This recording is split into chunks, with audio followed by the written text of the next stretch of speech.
What is going on, everybody? This is Tyrell from the Nosebleeds.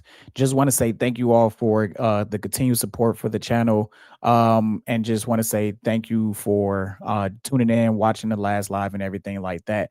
So I had planned on doing my own list of biggest draft busts since 2000, but I've seen a lot of those videos floating around, so I actually want to do a reaction video to That's Good Sports, one of the best sports YouTube channels, one of the best football YouTube channels in the community, by Brandon Perna.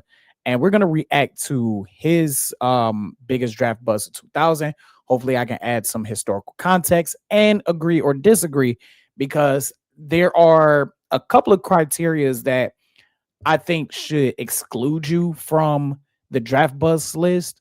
And one of those is getting drafted by an expansion team. There has been one expansion team, which was the Houston Texans. And I have a feeling, because I haven't watched this video, I have a feeling that the Houston Texans, David Carr is going to be on this list.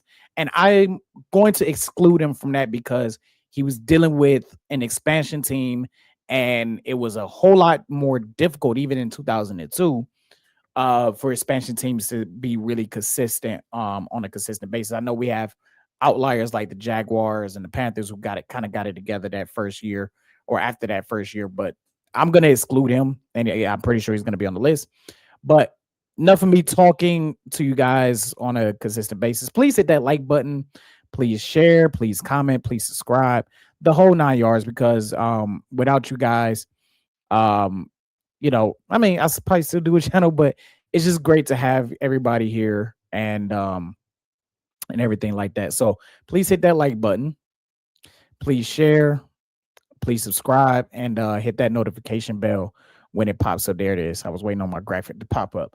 But this channel is for you guys, built by you guys, and again, welcome to the nosebleed section. So without further ado, let's go ahead and let's react to Brandon Perner's That's Good Sports biggest draft bust since the year 2000, the turn of the millennium. He's a bust. This is maybe the biggest bust in NFL history. Biggest bust in NFL history. Biggest bust in NFL history's biggest bust ever in the NFL. Sonic booming fair use. If the words biggest bust don't get you excited, you might already be dead.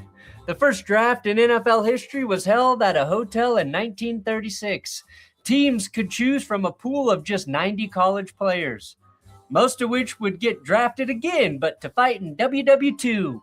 The NFL. And I'm going to add context to this real quick. I think a lot of people will say college football and NFL are about equal in popularity. Maybe the NFL is slightly above. But back in 1936, that wasn't the case. Like, the NFL was still in its, like, I wouldn't say infancy, because it was, well, at that point, it was 16 years old. So legally, he was allowed to drive, but college football was still the king of football in general. It was actually seen as kind of like a downgrade to go into the NFL, just based off of that, just because it wasn't as popular. Like, they were still playing in baseball stadiums or even smaller high school stadiums at this point. You still had some teams folding because of financial reasons. And even the very first draft pick in NFL history didn't even play a single snap. Matter of fact, he didn't accept the contract. He went about his life. I have to look up what he actually ended up doing. But nonetheless, it was very different compared to now, where it's a big spectacle, it's a traveling show, and that. Like, now, as we're entering into the into draft season. But just know that college football back in 1936 was far more popular and far more superior than the NFL at that time. NFL didn't have scouting departments or analytics or the combine. It made sense that the first player selected in draft history was also the first Heisman Trophy winner, University of Chicago halfback Jay Berwanger. Berwanger is the clinical term for shrinkage, by the way. Berwanger. I'm a grower, not a shower, all right? It was cold, I swear. Never signed with the Eagles and instead opted for a career as a foam rubber salesman, which paid better than football could at the time. I guess you could say that the first pick of the first draft was technically a bust. And that set And not only that, but like the simple fact, like a lot of like the joke is, you definitely hear the NBA talk more so than NFL talk, is that, oh well, Bill Russell played against a bunch of plumbers and electricians and this, that, and the third. Like, okay, y'all got some validity in that, because like the NFL wasn't a full-time job. Like the NFL was something that, like, it was seen as a part-time side job. Like it's something that you did athletically, but you still had to go out and go get a job. So him being a phone salesman at the time made complete sense that he chose that path instead of going the NFL route, especially when at the time teams were folding. And not only that, but the Eagles were only 3 years old when they made their selection in that draft. And the draft back then also used to be a lot. It was kind of like a lottery system. It was kind of um like where teams would, like, they were in this pool, and it essentially, like, you moved up. So if you drafted second in 1935, you would draft first in 1936. They had a weird lottery system at the time. the tone for the next 90 years. Now, I'm not going to go through all 90 drafts, and you're welcome for that, but I'm going to start at the year 2000. In the year 2000! And pick the biggest bust from every draft since, all the way up to present day. And I'll clarify right now that I'm going to opt for players who were simply bad at football or cantankerous off the field, rather than players who had their careers derailed by injuries. I'll also keep it in the first round where the stakes are the highest, okay, so guys like Roberto Aguayo and Christian Hackenberg are safe. With that in mind, let's start with the first draft of the new millennium. And I agree with that. I don't think that injuries should play a part into a draft bust status. Like RG3 is a prime example of that, like of just like a guy that, there was a lot of upside and a lot of potential. And we saw that in his rookie year. Like he had to share a rookie season with Andrew Luck and Russell Wilson, and yet it was RG3 who won the rookie of the year. So, and we all know about his ACL injury that ended up happening in that playoff game against Seattle. Ironically enough, going 1-on-1 against Russell Wilson. So I do agree with that criteria, in the sense of, like, obviously he was going to be in the first round. Like I don't think I've ever seen like too many draft bust lists that didn't involve the second or anything outside of the first round. But not holding injuries against a player, I like that criteria. And that was actually one of my criterias for the list that I was coming up with before I decided to just go ahead and do the reaction. The year 2000. In the year 2000. Now, this is a tough draft to evaluate because there wasn't a ton of star power. Just one Hall of Famer, Brian Urlacher, but not a ton of outright busts. You can certainly make the case that Courtney Brown was a big disappointment and a bad first overall pick, but he was essentially a role player for 6 seasons. Who? Courtney Brown? He was the number 1 pick in an NFL draft. I had no idea. If you want a true bust, check out the 29th overall pick where the Jags took USC wide receiver R.J. Soward. Soward has said openly that he did not want the pressure of being a first-round pick. He battled alcoholism as a player and was suspended multiple times. Now, Soward didn't lack talent. He got on the national radar with a 4-touchdown game as a freshman at USC, and his lone NFL touchdown came against Deion Sanders. He also caused an interception and muffed a punt in the same game. A tough break, though, for Jacksonville, too, because they were a complete team at the time. They took Soward, and the rival Titans took all-pro linebacker Keith. I mean, just look at that. Like, even if they take Dennis Northcutt, that's a better pick than Soward. Keith Bullock is which, caused them problems for years. That right there, those two alone, Keith Bullock and Dennis Northcutt wasn't no big time stud, but he was a serviceable wide receiver. Now I know a lot of us, even getting Mike Brown was a very good safety, a very good defensive back and safety for the Chicago Bears.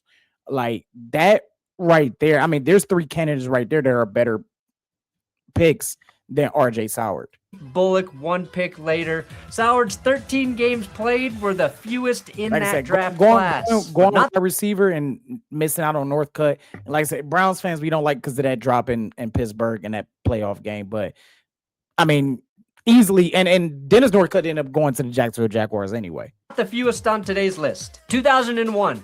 Lots of high-end talent in this It's draft. going year by year. Okay, I like that. LT, the second one, LaDainian Tomlinson, Drew Brees, and Steve Hutchinson, to name 3 exactly. After being so dominant in the 90s, the Packers needed an infusion of young talent, but they missed at pick 10 when they selected FSU defensive end Jamal Reynolds, who was immediately beat out for a starting job by Kabir Gabaja Biamia. The voice of the KGB. Biamila, which was a bust for any announcer trying to say that name instead of Jamal Reynolds, who only hung around for 3 years in Green Bay before being cut by the Browns in the 2004 preseason. This was a really solid first round with all types I of mean, look at that. They missed out on Marcus Stroud. Missed out on Santana Moss. Obviously Hutchinson is a Hall of Famer. I mean, look at Cleveland. Jeez, you missed out on Richard Seymour. You guys got Jared Warren. And Jared Warren, you know, if he was like a 3rd round pick, you would say solid career for a third overall pick. He could have made the case that Jared Warren should have been there as the bust pick. contributors across the board, but the Packers stepped on a landmine at 10. Casey Which for Hampton, a visual is a bowl of Nate Clemens, nacho wow. cheese in the microwave for 5 minutes on high. 2002. A lot of lists will probably tell you quarterback David Carr is the answer here, but I think we've come to a place with quarterbacks where we now understand how critical the situation is to their success. And Carr was the first pick of an expansion team with Good. a I'm glad he's not turnstile on this offensive line. His 76 sacks taken during his rookie graphic season is is still an crazy. NFL record. They would have been much better served taking Julius Peppers and perhaps landing Carson Palmer a year later. Yeah. Ultimately, the least impactful first rounder was Wisconsin defensive. But that and again, that's just the pressure of, you know, getting a quarterback in the first round or with your first overall pick. And David Carr was a excellent prospect. There's a reason why he was the first overall pick. Like, he wasn't a consensus first overall pick in the regards of like a Andrew Luck or this year a Mendoza. And some people even have said Mendoza wouldn't be a first overall pick if it was a stronger quarterback class. And there's some validity to that. But Carr was a good enough prospect coming out of Fresno State as a first overall pick. And even if the Texans don't get him first overall, he goes, I in my opinion, I think he still goes top 10. Tackle Wendell Bryant, who the Cardinals took 12th overall, 1 pick after Dwight Freeney. Just 1.5 sacks for Bryant and 3 years in the desert before a 2005 suspension related to substance abuse put an end to his career.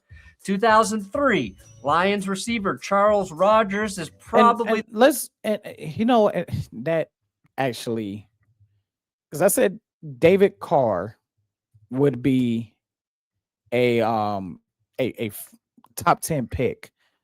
Let's go ahead and I thought he was gonna show that graphic. As I'm waiting for this website to load here. Now we'll verify this stuff now.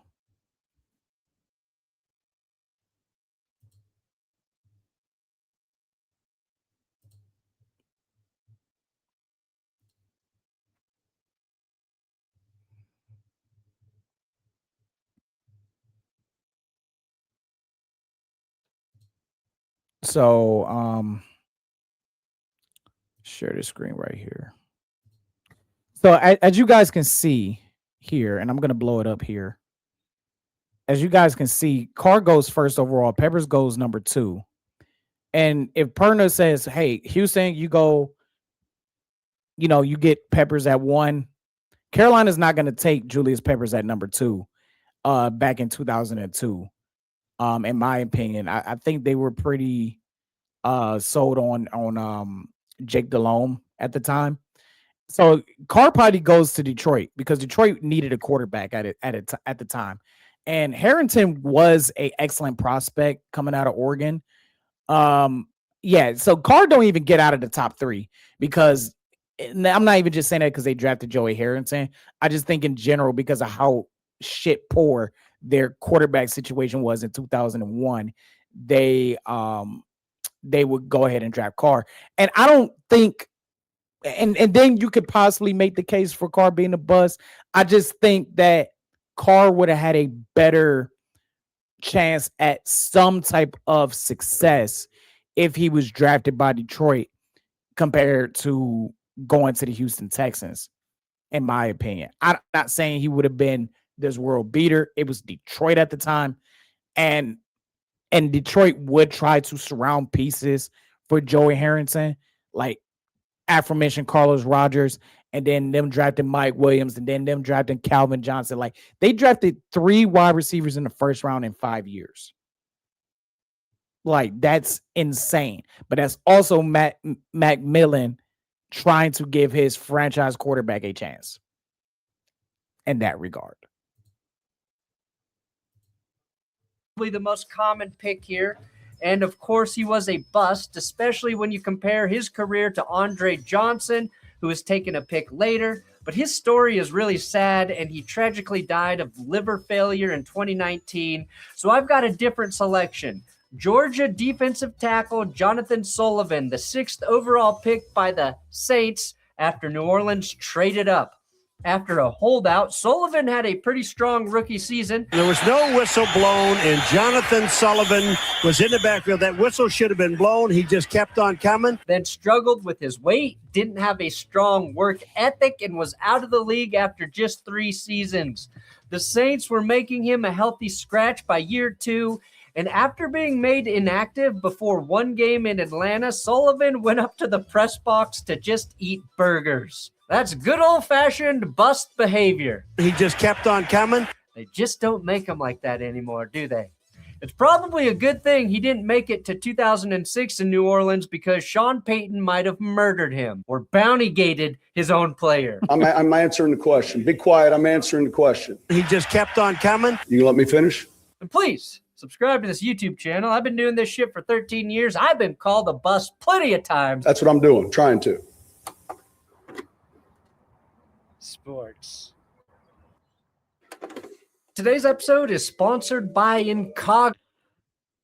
All right. So I had paused the recording when I got a phone call, and it came in coincidentally with him having an ad sponsorship. But let's go ahead and go to 2004. Now, we remember this draft for the quarterbacks. Chargers legend Eli Manning, Colts legend Phillip Rivers, and the first QB in the AFC North to get a pass for sexual assault allegations, Ben Roethlisberger. But there was a 4th quarterback in that legendary first round. He's going to mention J.P. Losman, but I'm going to say this about this. This is kind of pertaining to my personal channel. There is something I am working on called the butterfly effect. And I know the NFL throwback did one about the butt fumble, funny enough, but it does pertain to the 2004 draft, in particular about a certain game in 2003 that set up the 2004 NFL draft. And the 2004 NFL draft had a lot of ramifications that has really shaped even today our NFL of today. Like I think our timeline would be completely different without the 2004 draft. But in particular, there's a game in 2003 on the last game of the season that I will get into when we do the video that really set everything up in motion for our current timeline today. The Bills actually traded up to select Tulane's J.P. Losman, 22nd overall. Losman sat behind Drew Bledsoe for a year and didn't win the starting job outright until 2006. You saw some flashes that season. He was actually pretty damn good in the second half of the year, including a game in Houston where he threw 2 separate 83-yard touchdowns to Lee Evans in the first quarter alone. Unfortunately, that was where it peaked for Lossman, who was eventually replaced in Buffalo by Ryan Fitzmagic. I don't think Lossman is in the upper echelon of QB busts, and he was never given a competent offensive line, but it was such a drastic fall off from the first 3 QBs to the 4th. And then, of course, the 5th quarterback was Matt Schaub, who was pretty good too. 2005, it's receiver Troy Williamson. And let's real quick, let's go over who Buffalo could have had instead of JP Losman. Now, they were in a tough predicament because I believe that was the year that they decided to let go of Drew Bledsoe after Bledsoe had been there for like 2 years, give or take. So they were really in need of a quarterback. And really, like, if you think about it, how Schaub's NFL career ended up playing out, they would have had a better time drafting Schaub in that slot. But at the time, Schaub wasn't seen as a first round pick. And I think Schaub was like a 3rd or a 4th round pick. And considering the career that he ended up having, definitely first round grade for sure. So the Buffalo Bills, it's 2004 draft. I went to the 2005 draft. Sorry, y'all. We go to the 2004 draft. I think I had 2005 on my mind because what he just said. So the 2004 draft, obviously you got Eli Manning drafted by San Diego. We know about that whole fiasco, traded to the Giants for Phillip Rivers. And funny enough, and Ernie Accorsi has said this multiple times, that Phillip Rivers was actually 3rd on their quarterback list. Like, it was Eli Manning 1 on their draft board, Ben Roethlisberger 2, and then Phillip Rivers 3.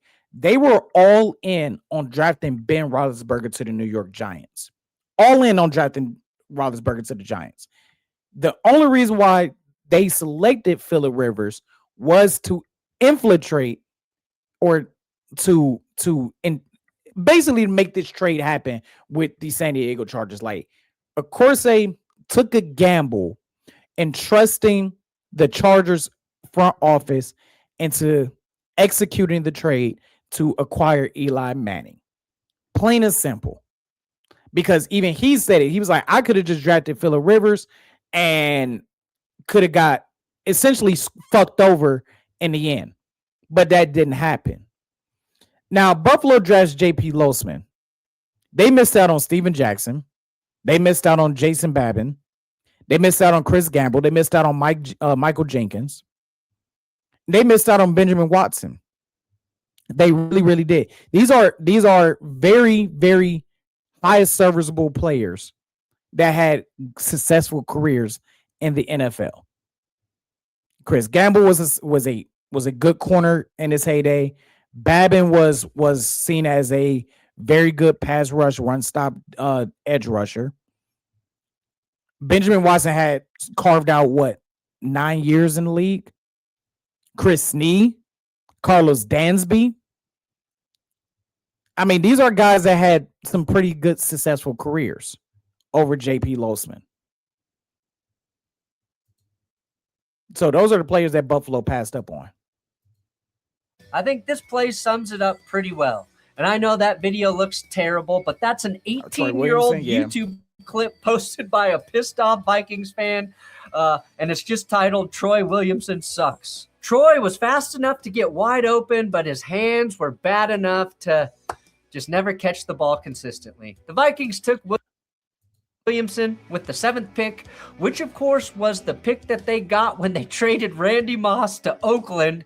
So in essence, the Vikings and Raiders traded Randy Moss for Troy Williamson, and somehow both teams lost. Williamson was pretty famous for his inability to judge the ball in the air, which he attributed to bad depth perception. Troy Williamson, who is really a major disappointment. There's just no other way to say it. That's a pretty simple adjustment in the air. He was clear and let it hit right on his shoulder pads. It turns out seeing the ball is more important than a 4.32 40-yard dash.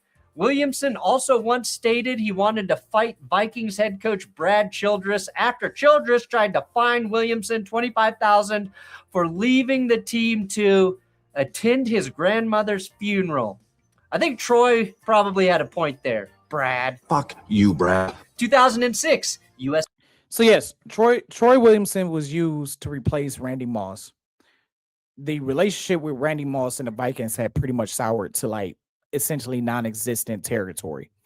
The interesting fact is, to me, in my opinion, it kind of played out the same way as what Treylon Burks and AJ Brown, like very similar situation. Now, the only difference is it really worked out for the Eagles, right? Now you got AJ Brown being disgruntled with the Eagles, thanks to Diana Rossini doing some things. He's more than likely going to the Patriots, right? Unless some major deal, happens backdoor wise, and some team is able to swoop AJ Brown away from the New England Patriots. But Moss was seen as, disgruntled. He was tired of where the organization was going. He wanted a contract extension. And they were like, I think it was, if I'm not mistaken, there were some off the field issues that the Vikings weren't really too happy with Randy Moss. So they decided it was a mutual trade. And they thought Troy Williamson was the excellent replacement for Randy Moss. I think if Troy Williamson would have been paired next to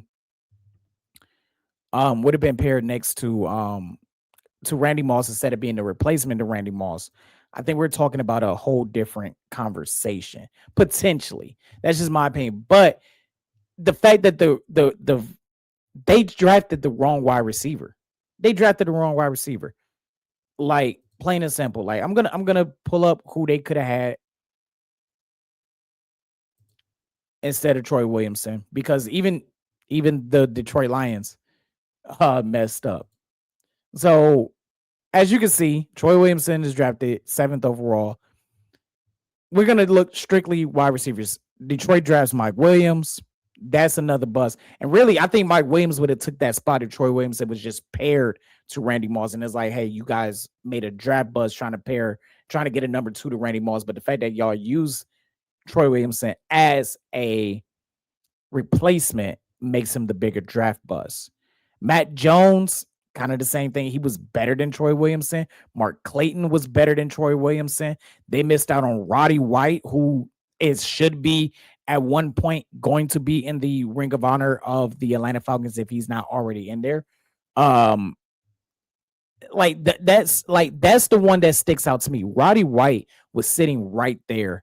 And I know it's prospect, it's a crapshoot, but Roddy White was sitting right fucking there. And both Detroit, I mean, you're talking about Detroit, Baltimore, who has never had a outstanding wide receiver in their entire franchise history, all passed up on Roddy White. All passed up on him. 2006. USC phenom Matt Leinart went 10th overall to the Cardinals, sandwiched between other quarterbacks Jay Cutler and Vince Young. Dude, that's Jay Cutler over there, quarterback for the Denver Broncos. I mean, you kind of suck, but my dad says you might be good someday. Thanks. It's hard to say Matt Leinart never had a chance to develop with the Cardinals when you consider he joined a team with Larry Fitzgerald and Anquan Bolden, plus the fact that they went to the Super Bowl with Kurt Warner in 2008. We had Larry and we had Anquan. Yeah. Right? So we had two of the best to ever do it. Even my rookie year, I played pretty well. And we were like, okay. And then I hurt my AC the last game of the year. New coaching staff comes in. And that's where, for me personally, went all downhill. So like I was screwed from day one. And again, I didn't help myself at times, but like there was nothing I could do right.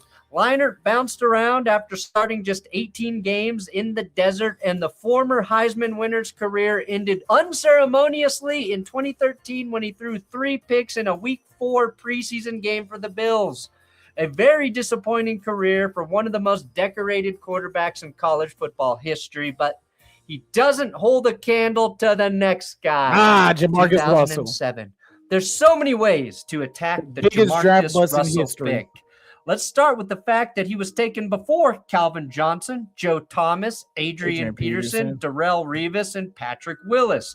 That's 5 Hall of Famers. Yep. You can also point to the fact that Russell held out all the way through training camp and into Week 1 of the 2007 season, which essentially ruined his rookie year. He had a notoriously bad work ethic, famously pretended to be watching game film when the team was sending him blank tapes. here's a DVD for you. You look at these plays, and then tomorrow you tell me which ones you like, which ones you don't like. So the next day they come to practice, come to the facility. Hey, Jamarcus, hey, how's that DVD? Did you look at it? What he's like, oh, coach, all the plays. I'm good. Whatever you want to run, let's do it.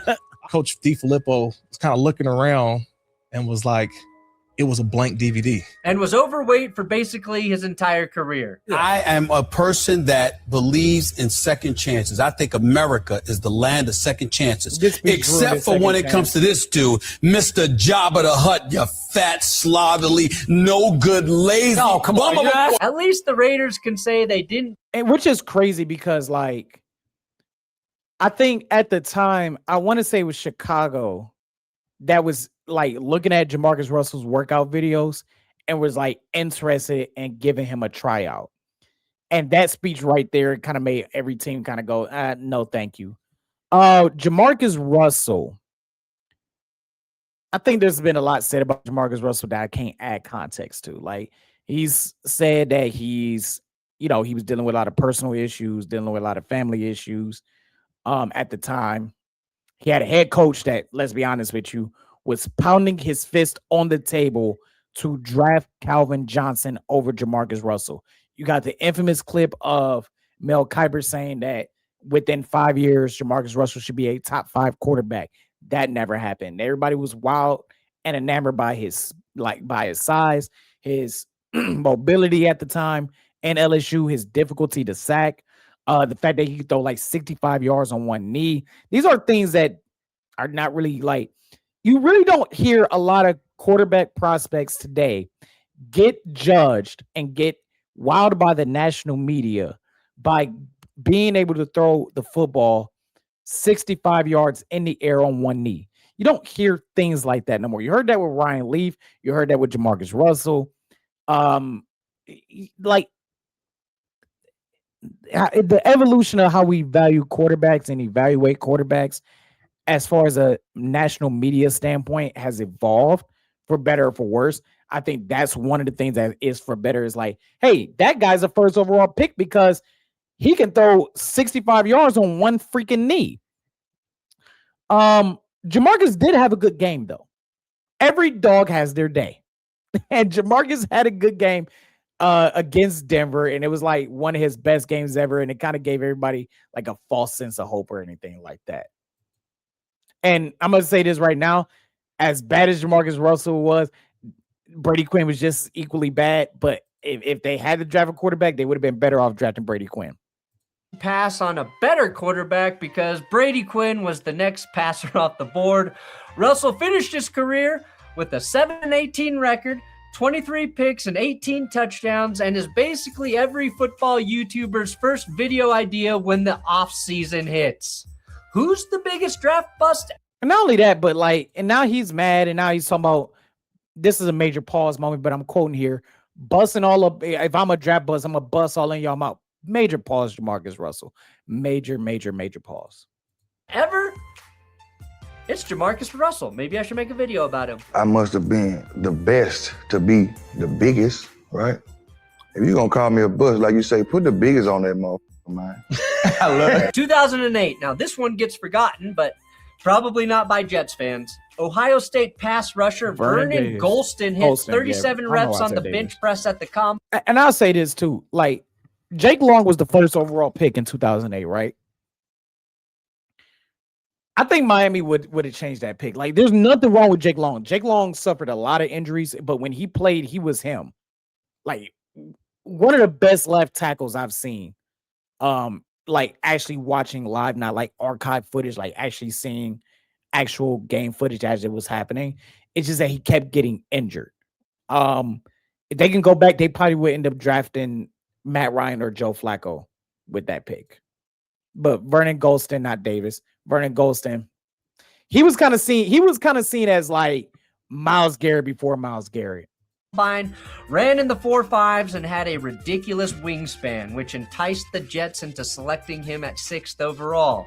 He never recorded a sack in 3 NFL seasons, despite playing in 45 games, and his younger cousin, William Golston, did have 19.5 sacks and won a Super Bowl with Tampa Bay. The first 2 picks in 2008 were Jake and Chris Long. who I'm still not entirely convinced are two different players. 2009. After Matty Stafford, the first round of the 2009 draft was a wasteland for a big stretch. Jason Smith, Tyson Jackson, Aaron Curry, Mark Sanchez, and Darius Hayward-Bay. Yeah. Aaron Curry is my pick because he was called the safest pick in the draft. Mel Kiper called him 2009's prophylactic player. Just kidding, I came up with that phrase, and don't you dare steal it, Mel. As it turns out, you can never be too safe, which Seattle found out at pick number 4. He became the highest drafted linebacker since LeVar Arrington went second overall in 2000, but by 2011, he had lost his starting job to KJ Wright and was traded to the Raiders. An interesting note, Curry was the linebackers coach for the 2025 New York Jets. Not a safe job to have, and he was let go just a couple months ago. Your prophylactic stone didn't work. 2010. The 2010. And I'm going to say this about, in one of the rare instances, the Browns were seen as like, they're going to guarantee draft Mark Sanchez because the whole Brady Quinn thing didn't work. I think Derek Anderson might have been gone at that point. Yeah, he was gone at that point. It's 2009. Yeah.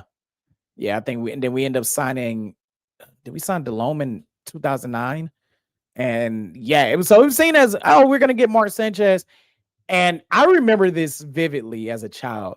Like I'm at my granddad's house, and we're all watching the draft. And when they trade out, because at the time, the first round wasn't like what it is now, like where it's prime time, it's first round prime time, it's Thursday night. It was on a Friday afternoon. I remember like sitting there, or was it Friday? It was a Saturday afternoon because the draft used to be 2 days. Used to be the weekend. And I remember sitting there watching it, and we was all like, Sanchez. And when they traded back with the Jets and let the Jets get Sanchez, and we saw the run that Sanchez went on his first 2 years, we were not very happy. But the Browns actually made out pretty good with that because they ended up drafting Alex Mack with that pick, who had a very, very good career as a Pro Bowl center. 10 draft was pretty strong. It's hard to call anyone a bust in the first round, but there were a few players I'd describe as disappointing. Sam Bradford won Rookie of the Year in 2010 for St. Louis, but never seemed to improve significantly from that point. That and battled knee injuries, presumably caused by the tough bristles from Jeff Fisher's mustache. Tim Tebow has one of the strangest careers of any QB in NFL history. He completed 48% of his passes, but had a near 2-to-1 touchdown to interception ratio, a winning record, and of course beat the Steelers in that playoff game. Rolando McClain was a good player who ran afoul of the law. Javid Best was electrifying before concussions ended his career. So I'm going all the way to the second round, breaking my own rule and giving it to Jimmy Clausen, who went 1-13 in his NFL career with twice as many picks as touchdown passes. And so I can mention that Mel Kiper said he'd retire if Jimmy Clausen was not a successful quarterback within 8 years. Well, it's been Jimmy Clausen also is the reason why Cam Newton wore number 1 in Carolina. Cam Newton tried to get the number 2, offered to pay Jimmy Clausen money for the number 2 jersey. Jimmy Clausen said, "No, I'm the starting quarterback. You're not getting my number," and that's why Cam Newton wore number 1. 8 years. Since it's been 8 years since Clausen was drafted, and Mel Kiper is still on ESPN, to which I say, liar! You're a fucking liar, Mel. We are. And Jimmy Clausen was seen as like, by Mel Kiper, I want to add, like, as, oh, he's a Notre Dame quarterback. You guys know I'm a Notre Dame fan. Notre Dame quarterback, he's undervalued, this, that, and the third. Jimmy Clausen was also scouted very high in high school. I think he was like, I want to say he was a 5-star recruit coming out of high school. In LA, all 3 of us We're gonna get paid. Hey. 2011. The 2011 draft is a big one in the history of the NFL, and not just because of the names. It was the first draft with the current rookie wage scale, which drove down salaries for players on their first contracts. Missing on a free agent or a big trade was way worse than screwing up in the first round after this change. It's why draft busts stung more prior to 2011, because they usually came with giant salaries. Essentially, missing early in a draft no longer is a financial burden, and more teams were willing to trade up as well, which we saw the Falcons do for Julio Jones. We have to attribute this to the rookie salary cap. I can remember being here a couple of years ago, and nobody wanted to get up in the top 5 because of the money you had to pay these guys. 12 of the first 16 players picked in 2011 made the Pro Bowl. Jake Locker, though, the 8th pick by the Titans, did not. I made a video a few years ago about Jake Locker and how he is one of the more forgotten busts of all time. Locker had some nice moments, including a good stretch in 2013, but I don't think he really loved football, which led to an early retirement in 2015. But we're here in 2012, and you can... And I'll say this about Locker. It was so weird. I was a Locker fan. I was a Jake Locker fan. Like, it was something, like, outside of Cam Newton, like, Jake... It was something about Jake Locker, man. It was something about Jake. It was like the equivalent of, like, we all have that mid-tier wide receiver that everybody just grew up loving. Go a couple directions. In the top 5 of the 2012 draft, you can make a strong case for a Jaguars receiver, Justin Blackmon, but he was fantastic on the field. When he played. Unfortunately, substance abuse ruined his career. Running back Trent Richardson was not good on the field. The most amazing part about Richardson's career was that 2 teams used a first-round pick on him. In 2012, the Browns took him 3rd overall, and after a season where he averaged just 3.6 yards per carry, they dealt him to the Colts for a 2014 late first-round pick. We'll check in on that pick later. After fumbling early in the 2013 wildcard game against the Chiefs, I think the Colts realized they threw away a premium pick.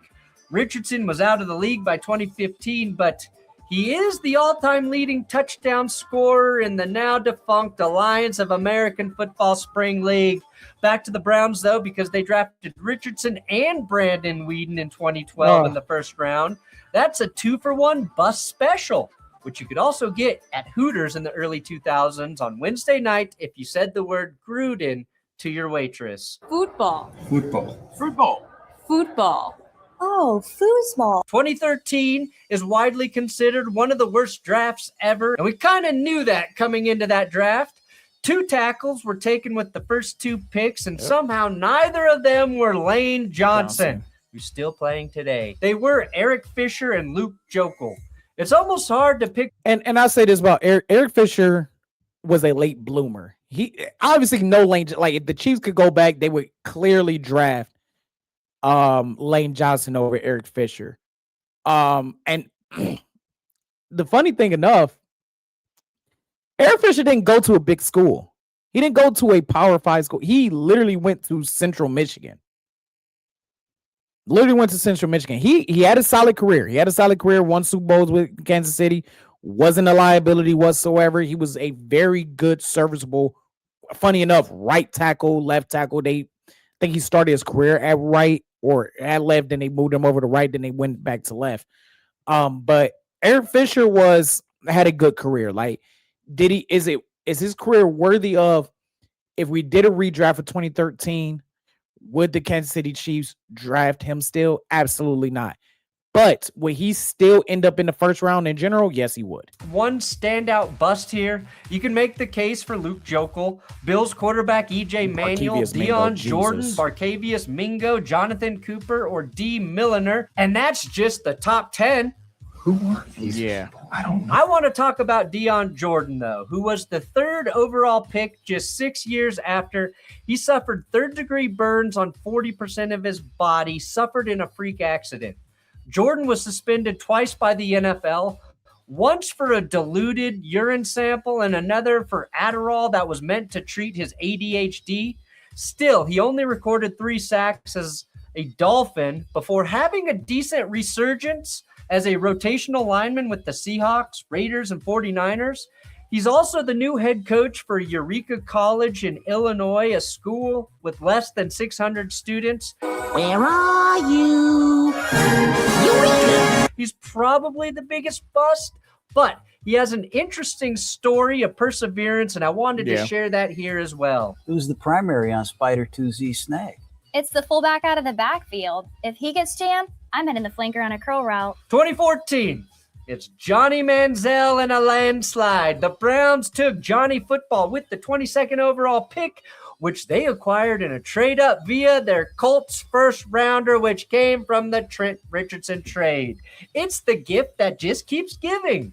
What can you say about Johnny Football that hasn't already been chronicled on Netflix or Twitter? I don't know.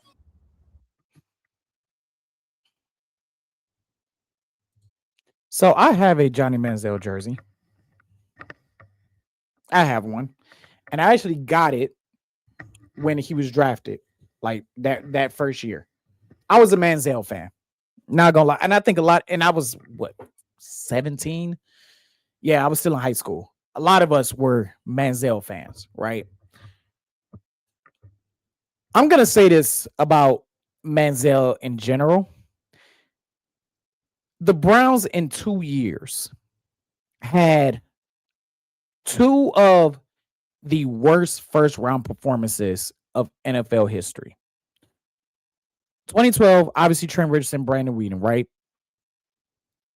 But 2014, to me, to this day, 12 years later, right? 12 different editions of the draft, about to be the 13th edition since the 2014 draft. Not anniversary editions. To this day, to me, still has this is even over the Chicago Bears of 2017 with Trubisky, selecting Trubisky over Patrick Mahomes and over Deshaun Watson under the towel and trading up one spot to get him. To me, the Browns 2014 first round draft is the worst draft performance I've ever seen from any team. They started with the 4th overall pick, which was their own pick. They started with the 4th overall pick, traded back to the number 9, let Buffalo draft Sammy Watkins. Wasn't a Hall of Famer, but Sammy Watkins, highly serviceable wide receiver who won the Kansas City Chiefs a Super Bowl. Helped them win a Super Bowl, right? Very good. Like one of the best third down wide receivers of his generation. Like if you needed a third down, he was that reliable. They traded to the number 9 pick. Then they traded up one pick. So they went from 4 to 9. Buffalo was sitting at the number 9 pick. Then Minnesota was sitting at number 8, and Minnesota wanted to trade back, and the Browns traded up one spot to get the number 8 pick. I say all of this to say that the 2014 NFL draft by the Cleveland Browns is the worst because they proceeded to draft Justin fucking Gilbert, which was seen as a fucking reach. And within 2 years, he was traded to the Pittsburgh Steelers. Then we proceed to draft Johnny Manziel. After the Cleveland Browns decided to spend over $100,000 on a third-party scouting firm, not their scouting department, a third-party scouting firm. And the scouting firm told them that Bridgewater was the best quarterback in the draft and Derek Carr was the second best. Now, they weren't getting Blake Bortles. But I want you to look at who was drafted. Again, if you think I'm lying, my feet are flying and they ain't flying. I know this from memory. Didn't even look at the wiki. I just loaded up the Wikipedia screen. From Cleveland. Cleveland trades down to number 9. Then they trade up to number 8 to get Justin Gilbert. After that, Anthony Barr, Pro Bowler. I think the red highlights indicate Pro Bowler. Look at this. One, they passed up on Mike fucking Evans. Even if you don't draft Sammy Watkins was seen as the better wide receiver prospect coming out of Clemson than Mike Evans was. It was 1A, 1B really, but they everybody saw Sammy Watkins as the higher upside because Sammy Watkins was seen as faster. But the Browns passed up on Khalil Mack. They passed up on Jake Matthews. They passed up on Mike Evans. They passed up on Anthony Barr, Pro Bowler. Eric Ebron, Pro Bowler. Odell Beckham Jr., Pro Bowler. Aaron Donald, the best defensive player of this generation, the best defensive tackle of all time. Kyle Fuller, Pro Bowler. Ryan Shazier, Pro Bowler. Zach Martin, Pro Bowler. CJ Mosley, Pro Bowler. That's 8, 1, 2, 3, 4, 5, 6, 7, 8, 9 Pro Bowlers were drafted after they selected Justin Gilbert. Then they proceed to draft Johnny Manziel over D Ford. I know D Ford has the infamous offside thing, but over D Ford, over Jason Verrett. Like over fucking Teddy Bridgewater, over Derek Carr, which by the way, the quarterback firm set back and said Bridgewater is the best quarterback from our scouting. What we can scouting quarterbacks already hard, but they said Bridgewater and Derek Carr were our two best quarterbacks that we could scout from. They spend over $100,000. They passed about DeMarcus Lawrence. We got Joe Patonio, who should be a Hall of Famer, but probably won't because he plays guard. They passed up on Teddy Bridgewater and Derek Carr because a homeless man sat back and said, well, you know what? You should draft Johnny Manziel. And my dumb ass, 17 at the time, got me a Johnny Manziel jersey. I kept it for historical reference. I wear it occasionally because it's a Browns jersey. We know about Johnny Manziel, the Billy Manziel thing, him beating his girlfriend's ass, which he wants to not want anybody to remember. Not showing up to team meetings. Everybody got the Jamarcus Russell story with the DVDs. Johnny Manziel has the exact same story. When it came to, at that point, they had iPads, clocking in hours on the iPad. Johnny Manziel clocked in 0 hours on the iPad. To me, 2014, Brandon Perna, the biggest draft bust in 2014 is the Cleveland Browns because they proceeded to draft 2 draft busts. And the first guy that they drafted, 9 Pro Bowlers were selected after him. And the 2 guys and out of the people that they passed up before they even drafted 8, the 3 guys, Pro Bowlers. We just looked at it. Pro Bowlers. So in a grand total to draft Justin Gilbert and Johnny Manziel, they missed out on 14. I want to make that clear. They drafted 2 draft busts and missed out on 14 Pro Bowlers. To me, that is the worst NFL draft by a single team of all time. And for that, not just Johnny Manziel, not just Justin Gilbert, but the Cleveland Browns in the first round as a draft bust for 2014. 0. But I wanted to point out that he had a couple nice games in 2015, and I think he could have made a long career for himself if he had ever put in the effort to do so. Oklahoma State defensive back Justin Gilbert would probably be better remembered as a big miss for the Browns if they hadn't also taken Manziel later in the first round. So you should thank him, Gilbert. Where's your head lately, Gilbert? 2015. There's an incredible amount of so-so picks in the 2015 draft. Not a lot of traditional busts, which is exemplified by Jameis Winston and Marcus Mariota at picks 1 and 2. West Virginia receiver Kevin White, though, was the 7th overall pick by the Chicago Bears, and he failed to hit 400 receiving yards despite playing in 6 seasons. I feel like he's Bears fans' biggest bust, considering he was supposed to save their offense and thrive next to Alshon Jeffrey. Never happened. He probably would have been good if not for a laundry list of injuries. Tackle Eric Flowers, though, selected 2 picks later at 9 by the Giants, was just as bad. Bad technique, too many penalties, and he was accused of quitting on the team by Jeff Schwartz. 2016, as a Broncos fan, I can't escape this one.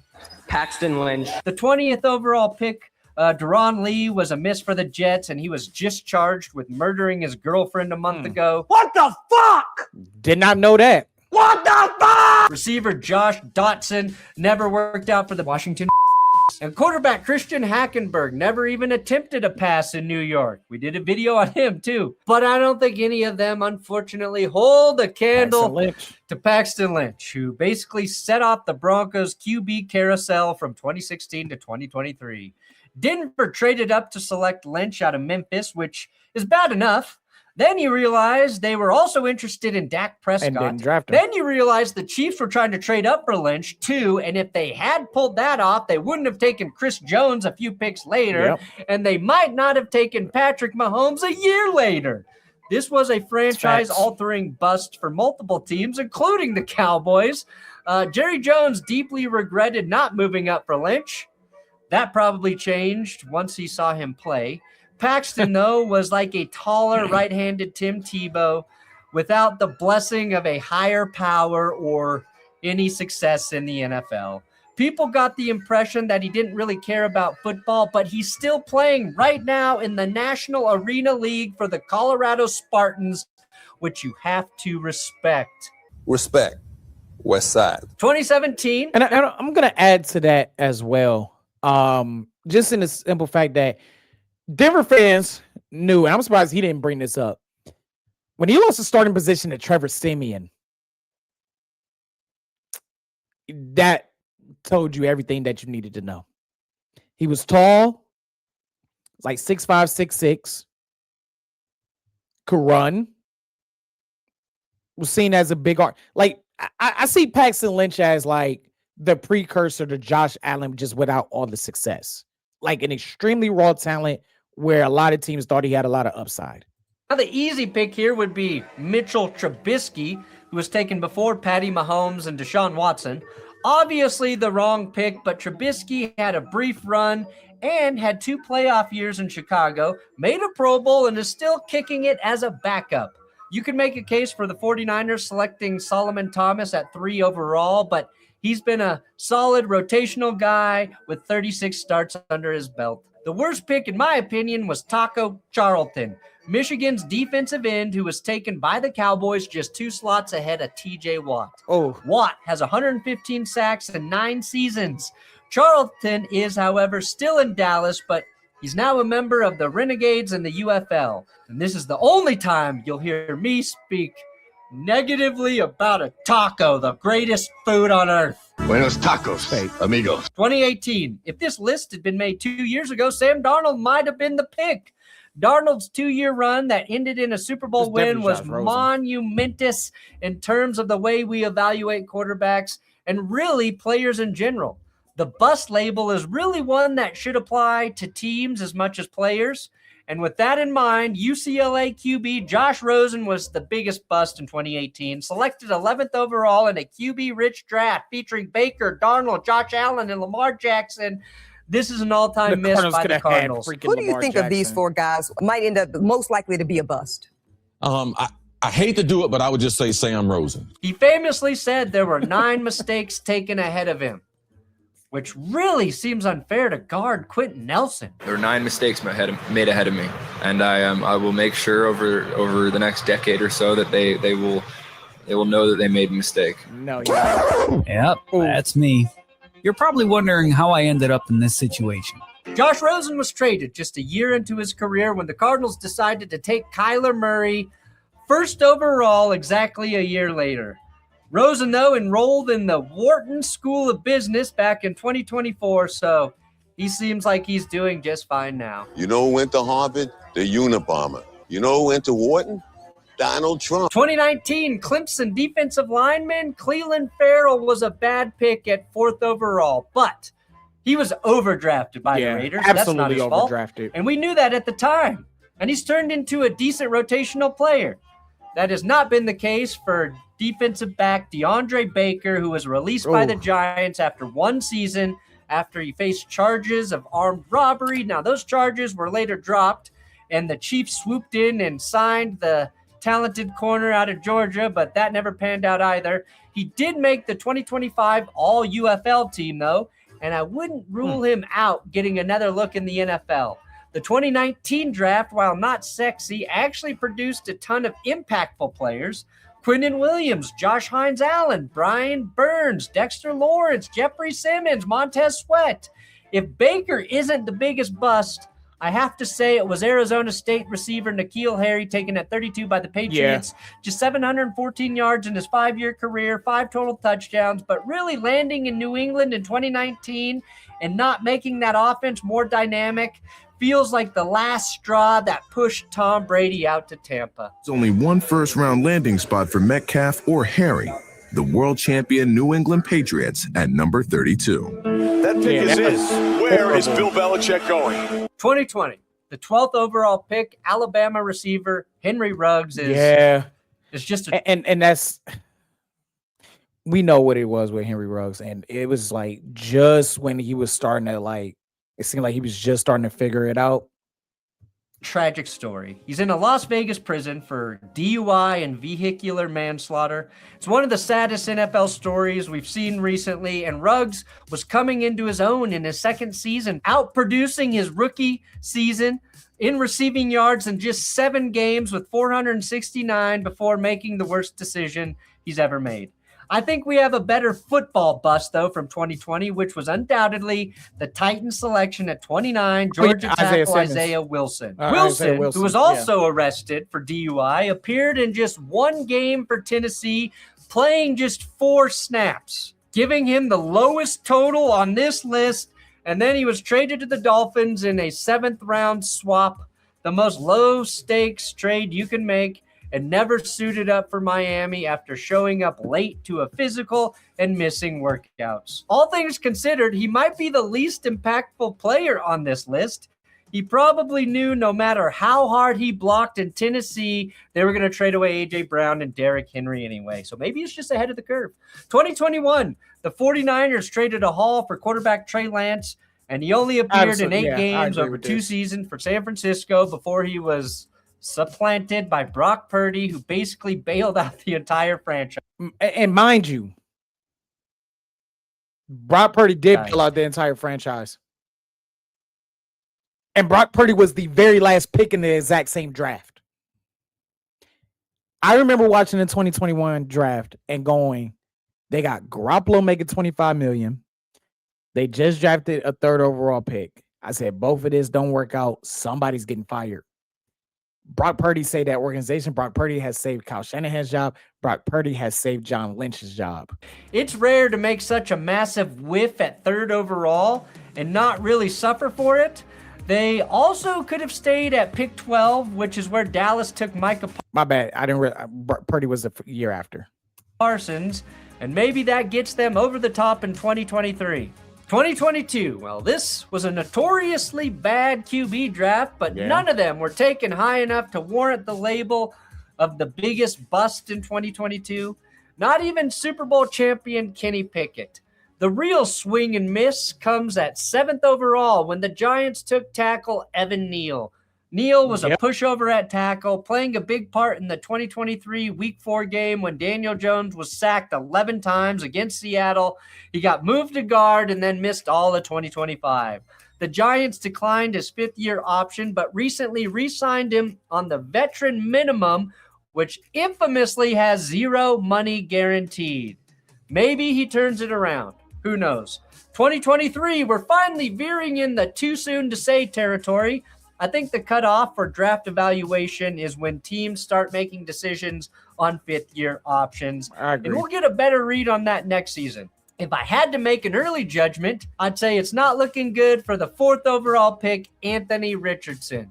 Absolutely Richardson not. is supremely talented and made one of the most awe-inspiring throws of 2024, but the stats are rough to look at, and he doesn't seem to be in the Colts' plans moving forward. I'd still like to see what he has in a second go-round. I'm surprised he's still with the Colts. I mean, there's not a lot of teams and a lot of guys in the locker room that plays for, that will want a guy on their roster that's like, hey, I'm tired. But it's hard to say he didn't have the opportunity to succeed with the Colts when you look at what Daniel Jones did in 2025. 2024, it's even more too early to tell for 2024, but I'd guess we're all thinking of the same guy here. I call him 9. 9 comes out. JJ McCarthy. I'm giving JJ a pass. There's something, and maybe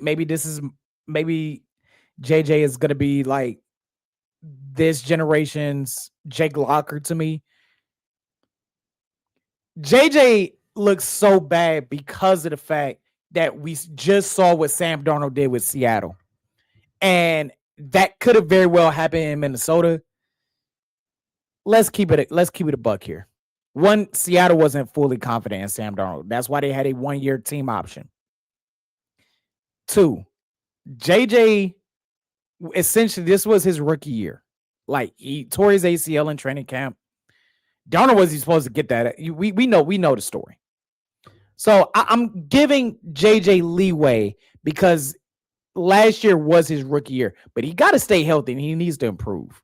McCarthy is still just 23 years old, but the Vikings have already signaled how they feel about him with the Kyler Murray signing. The biggest mistake the Vikings made in this scenario isn't that they took McCarthy, it's that they chose him over Sam Darnold. It would be disingenuous to look at Darnold's career, though, and say McCarthy's not capable of bouncing back after just 11 starts. It has to hurt for Minnesota to see how. I will also say this.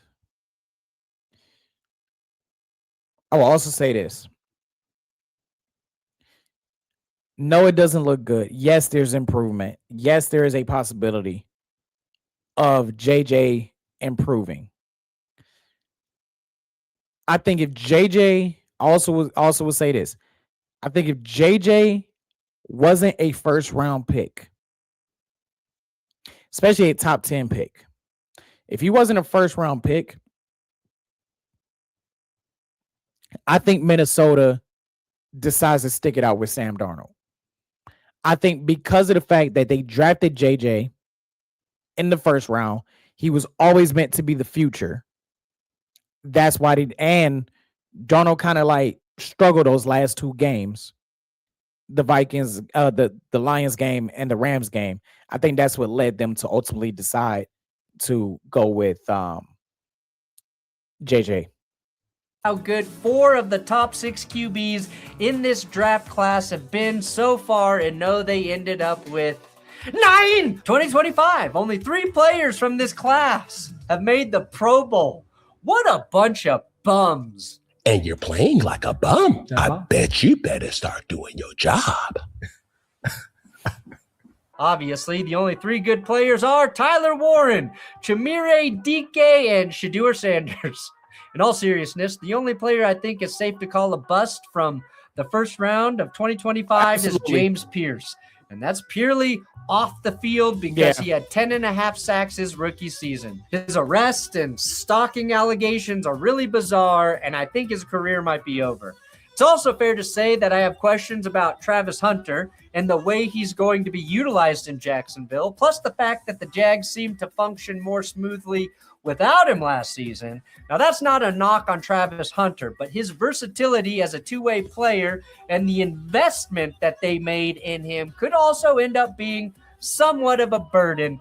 But as he moves to defense full-time, I look for him to thrive. And finally, 2026.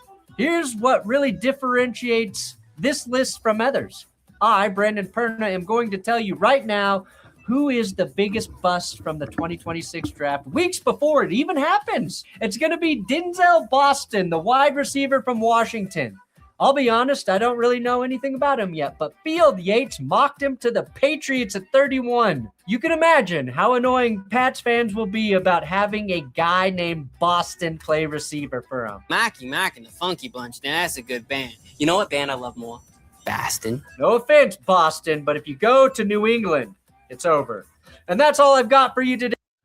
And that is the reaction to Brandon Perner's That's Good Sports. Biggest draft bust over the last 26 years. And he went chronological instead of like just pulling out different players from different years. So yeah, please hit that like button, please subscribe. The whole 9 yards, notification bells, and make sure y'all tune in. This video will be uploaded tomorrow around noon, maybe 1 o'clock. So, or around this, I'm recording this now on a Tuesday night, so it'll be, you guys will see it by Wednesday. Make sure that you guys tune in Thursday, 7:40 Eastern Standard Time, Eastern Daylight to EDT, whatever you call it, 7:40 Eastern Time, to watch this channel, The Nosebleeds, from the Nosebleeds. We will be doing our very first live draft party. It should be a great show. Until next time, this is Tyrell signing off. Peace.